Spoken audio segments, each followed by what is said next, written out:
Good morning everyone, welcome back to आपकी class coaching centre. तो आज के जो क्लास में हम देखेंगे समकालीन दक्षिण एशिया, अर्थात आप सीधे शब्दों में समझ लीजिए सार्क।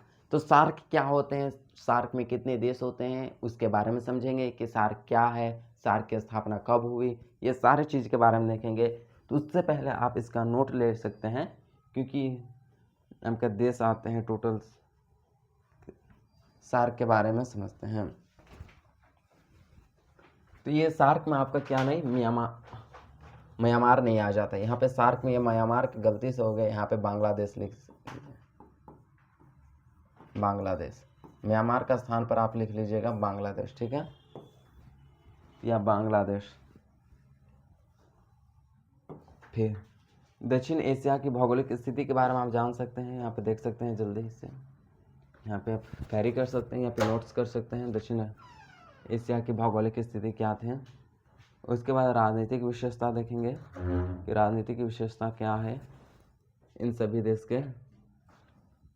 उसके बाद हम देखेंगे राजनीतिक विशेषता के बाद देशों की समस्या, देश की क्या क्या समस्या हैं। तो आज हम टोटल इतने ही देखेंगे, राजनीतिक विशेषता, उनकी विशेषताएं क्या हैं। उसके बाद में क्योंकि इतने ही करते आपको बहुत समय लग जाएंगे। तो सबसे पहले हम जानते हैं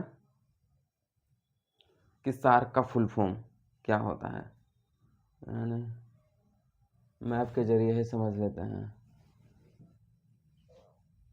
सार्क का फुल फॉर्म क्या होता है।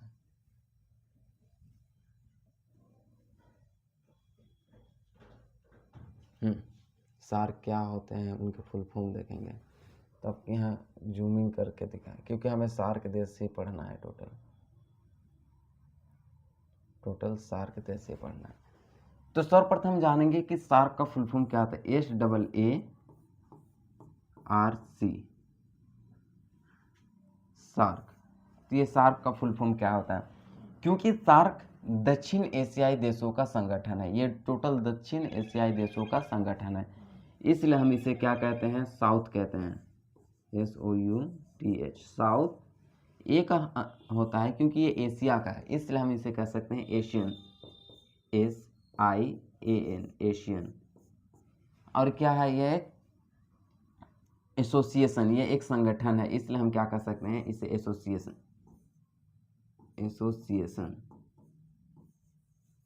एसोसिएशन ये कह सकते हैं। अब ये क्या है, क्षेत्रीय संगठन, क्षेत्रीय यानी रीजनल, ठीक है, क्योंकि रीजनल का अर्थ होता है क्षेत्रीय। आप क्या कह सकते हैं, ये एक कोऑपरेशन है, एक समूह है, इसी के लिए हम कह सकते हैं कोऑपरेशन, ठीक है। इसे हिंदी में डायरेक्ट बोल सकते, इंग्लिश में बोल सकते, साउथ एशियन एसोसिएशन रीजनल 4, यहाँ पे लगा दीजिएगा, रीजनल के बीच में लगा देते हैं आप 4। तो 4 कोऑपरेशन, क्योंकि यह दक्षिण एशिया यानी कि दक्षिण एशिया संगठन क्षेत्रीय हैं, सहयोग संगठन क्षेत्रीय हैं, ठीक है। इसी के लिए हम इसे कहते हैं दक्षिण एशिया समकालीन क्षेत्र, यानी दक्षिण एशिया के हमें जितने भी देश हैं उनके बारे में जानेंगे। ये सार्क आखिर होते होते क्या है, इनके फुल फॉर्म अच्छे से लिख लीजिए, क्योंकि इनके फुल फॉर्म पूछे जाते हैं। अब हम जानेंगे कि सार्क का स्थापना कब हुआ था। तो सार्क का जो स्थापना 1985 में कहाँ पे हुआ था, सार्क की स्थापना 1985 में बांग्लादेश की राजधानी है, बांग्लादेश की राजधानी क्या है, ढाका में हुआ था। उसके बाद हम जानेंगे कि सार्क का मुख्यालय कहाँ है, काठमांडू। सार्क का मुख्यालय कहाँ है, काठमांडू। काठमांडू कहाँ है, नेपाल में। ढाका कहाँ है, बांग्लादेश में। ये इतने आपको जानना है सबसे पहले तो, क्योंकि आपके लिए वेरी वेरी इंपॉर्टेंट, चाहे आप MCQ के जरिए से देखें या तो समझने के जरिए से हम जानेंगे। तो हमारा क्या है, नेपाल, ये है नेपाल, ये वाला क्षेत्र हमारा क्या है, नेपाल है। यह क्या है, यहाँ पे ही राजधानी, इनके मुख्यालय है काठमांडू, ठीक है। ये वाला देश यहाँ पर आप देखें तो यहाँ पे है बांग्लादेश। ये कौन है, बांग्लादेश की राजधानी है ढाका में ही इसकी क्या हुआ था, स्थापना किया गया था, ठीक है। अब हम जानेंगे कि सार्क में टोटल कितने देश आते हैं। 8 कंट्री आते हैं। और आसियान पिछले का हम पढ़ाए थे 2 चैप्टर में उसका, आप उसके जाके देख सकते हैं। आसियान में टोटल 10 कंट्री आते हैं, आप यह देख लेंगे हम। तो 8 कंट्री में कौन कौन से, यहाँ पे हैं आपके मालदीव, यहाँ पे है मालदीव, यहाँ पे है आपका श्रीलंका, ये है आप भारत, आप ये देख सकते हैं, ये भारत, यहाँ पे ये भारत, ये भारत, यहाँ पे है आपका नेपाल, यहाँ पे है आपका पाकिस्तान, ये है अफगानिस्तान और ये है बांग्लादेश। तो इतने टोटल 8 कंट्री जो होते हैं आपके सार्क में आते हैं। मालदीव, श्रीलंका, भारत, पाकिस्तान, अफगानिस्तान, नेपाल और यहाँ पे है भूटान, भूटान भी आता है, नेपाल, भूटान, फिर बांग्लादेश। तो टोटल कितने हो गए, 1 2 3 4 5 6 7 भूटान और 1 बांग्लादेश, 8। तो आपको क्या लोकेशन पता रहेंगे कि सार्क में कितने कंट्री है, वो कहाँ कहाँ है। मालदीव, श्रीलंका, भारत, पाकिस्तान, अफगानिस्तान, नेपाल, यहाँ पे आपका भूटान, उसके बाद आपका हो गया बांग्लादेश। ये क्योंकि ये 2 आपको याद रखना है। बांग्लादेश की राजधानी ढाका, इनके क्या है स्थापना यहाँ पे हुआ था 1985 में।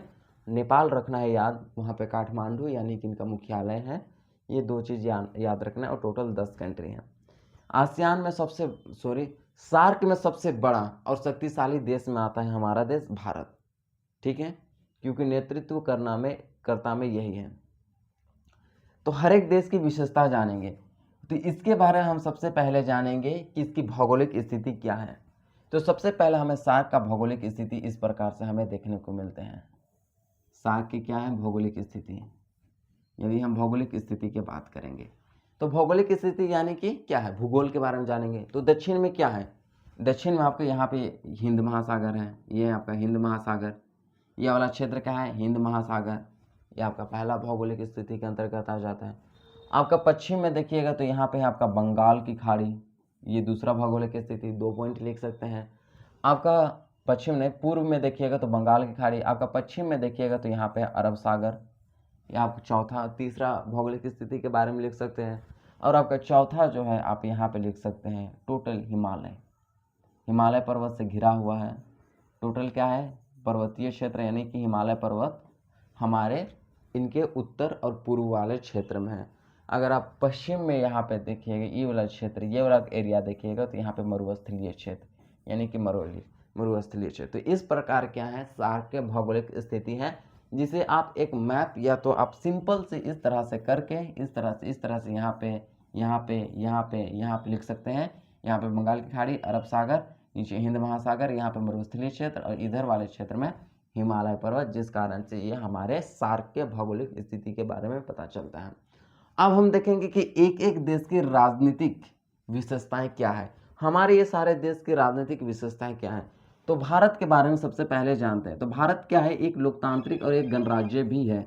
लोकतांत्रिक का मतलब होता है यहाँ पे लोगों का शासन, और गणराज्य का अर्थ होता है कि राष्ट्रपति का यदि प्रत्यक्ष चुनाव होता है, अप्रत्यक्ष नहीं, अप्रत्यक्ष चुनाव होता है। अप्रत्यक्ष यानी हम जो हम प्रतिनिधि चुन के भेजते हैं वह प्रतिनिधि राष्ट्रपति को चुनते हैं, तो वह अप्रत्यक्ष चुनाव हो गया।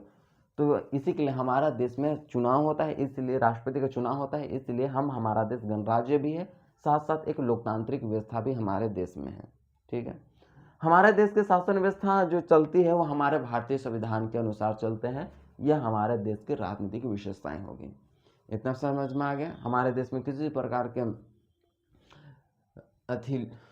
राजतंत्र नहीं है, यहाँ पे लोगों का शासन है, लोगों के चलते हैं, लोगों जनता के द्वारा चुनाए जाते हैं। यह हमारा भारत देश की राजनीतिक विशेषता है। यदि हम देखेंगे मालदीव की राजनीतिक विशेषताएं क्या थी, मालदीव की आपको सबसे पहले यहाँ पता चलेगा कि मालदीव में पहले सल्तनत का शासन हुआ करता था, सल्तनत। उसके बाद यहाँ पे भी लोकतांत्रिक की स्थापना किया गया, लोकतंत्र, लोगों का शासन। ये एक तरह से मुस्लिम यहाँ के अभी क्या है प्रधानमंत्री हैं, यह तो राष्ट्रपति हैं कह सकते हैं। आप यहाँ पे देखिए श्रीलंका, तो श्रीलंका भी हमारे जैसे ही एक लोकतांत्रिक देश है। यहाँ पे श्रीलंका में लिट्टे देखने को मिला था, लिट्टे उनके 1987 में शायद उनकी स्थापना की हुआ था, शायद लिट्टे आप देखने को, लिट्टे 1975 में हुआ था, लिट्टे यहाँ पे देखने को मिला था। यहाँ पे 2 बहुत ही बड़ा समूह है, जाति है, एक है सिंहली और एक है भारतीय मूल के तमिल। ये दोनों के मध्य हमेशा लड़ाई होते रहते, क्योंकि भारतीय मूल के जो तमिल है उनकी जनसंख्या कम है और सिंधी की जनसंख्या अधिक है, इसलिए इन दोनों के मध्य बहुत ही ज़्यादा लड़ाई होते हैं। यहाँ पे भी, लेकिन भी लोकतांत्रिक देश है श्रीलंका। अभी इनकी महामंदी चल रही है, यानी कि पैसा पूर्ण रूप से खत्म हो चुका है श्रीलंका, महामंदी के चपेट में आ चुके हैं श्रीलंका, ये है। यहाँ पे लोकतांत्रिक व्यवस्था है। फिर आपको देखना है पाकिस्तान। पाकिस्तान के राजनीतिक विशेषताएं क्या है, और अफगानिस्तान। ये दोनों की जो राजनीतिक विशेषता है, यहाँ पे लोकतांत्रिक ने सैन्य शासन व्यवस्था चलते हैं, यानी कि यहाँ के देश के जो प्रधानमंत्री है उसे सेना दबा देते हैं बार बार, और यहाँ पे धार्मिक गुरुओं का बोलबाला है, मतलब जितने भी धार्मिक गुरु हैं उनके कहने पर सैनिक चलते हैं, और सैनिक तो यहाँ के प्रधानमंत्री को एक भी वैल्यू नहीं देते हैं, 2-3 झाप दे करके जेल में बंद कर देते हैं, ठीक है। यहाँ की ये हमारे राजनीतिक विशेषताएं हैं कि यहाँ पे सैन्य शासन और धार्मिक गुरु को बोलबाला है। लोकतंत्र नाम मात्र का है, यहाँ कोई लोकतंत्र नहीं है, समझ में आ गया। लेकिन अपने आप को क्या बोलता है, एक लोकतांत्रिक देश। 1997 पाकिस्तान 1957 में खुद को एक इस्लामिक देश घोषित कर दिया, और 1957 में ही पाकिस्तान का संविधान माना था, ठीक है, माना नहीं, बना था, इतना। आपको फिर तीसरा याद रखना है कि नेपाल।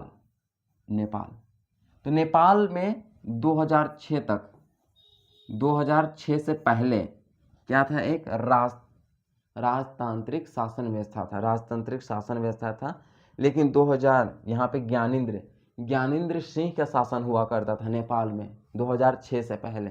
ज्ञानेंद्र सिंह वो एक राजशाही शासन व्यवस्था था, उन्हें उखाड़ करके 2006 के बाद नेपाल में भी लोकतांत्रिक शासन व्यवस्था लोकतांत्रिक शासन व्यवस्था का स्थापित हुआ। लेकिन अभी तो नेपाल तिब्बती इलाके क्षेत्र में चीन ने कब्जा कर दिया था। भूटान के बारे में छोटा सा देश देखिएगा तो भूटान भी एक तरह से क्या है, लोकतांत्रिक व्यवस्था है। भारत उनका बहुत सहयोग करता है कि भूटान की बाहरी सुरक्षा की जिम्मेवारी भारत ले चुके हैं कि कभी भी भूटान पर कोई आक्रमण करेगा तो भारत उससे युद्ध करेगा।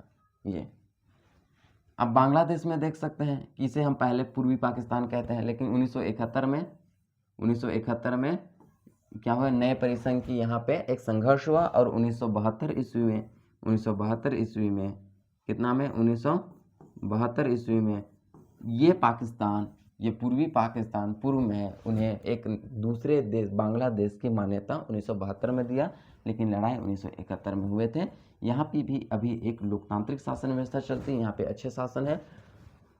पाकिस्तान से तो बेहतर है बांग्लादेश, समझ में आ गया। यह हमारा था, क्या था, राजनीतिक विशेषताएं थे इनके। तो इनके अगर हम देखें तो अभी इतना ही समझते हैं, क्योंकि आपके लिए बहुत ही ज़्यादा हो जाएंगे। तो नेक्स्ट क्लास में हम देखेंगे कि इनके बीच के विवाद, संघर्ष क्या क्या रहते हैं।